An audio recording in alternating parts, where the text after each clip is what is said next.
Intel graphics. It's an interesting one, isn't it? It's basically, you've got those two main players for the graphics cards. You've got NVIDIA and AMD with huge amounts of history. And Intel turned up on the scene. And a few years ago, they released their Alchemist cards, the A cards.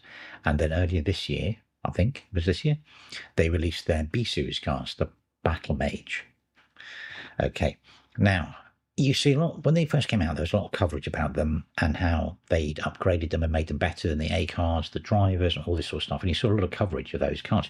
See loads of coverage on Windows. You didn't see so much on Linux. There was a couple of places that did do Linux coverage.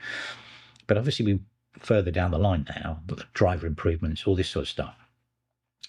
And also, I just thought, you know, I've been developing this games package to do gaming and stuff like that on Omarchy. And I thought, well, there's a missing gap here. People probably have, B cards or whatever they're called, Battlemage cards.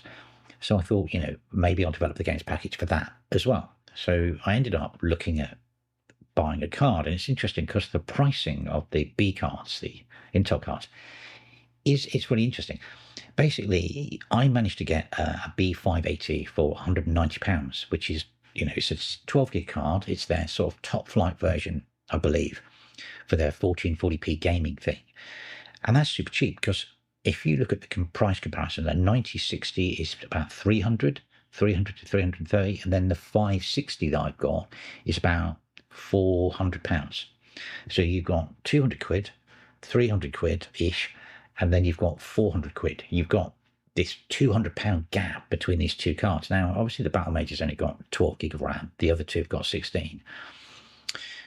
But it's a really interesting entry point. It's been quite a while before there's been, you know, there's not that many reasonably priced graphics cards. NVIDIA is always heavily priced. I mean, like I had a 4060, that's only got 8 gig, and that was expensive.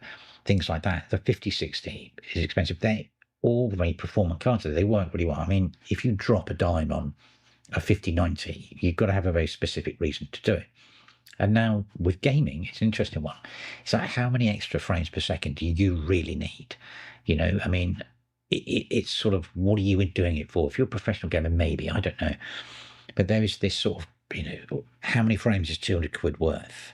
But it's not just the 200 quid, it's frames.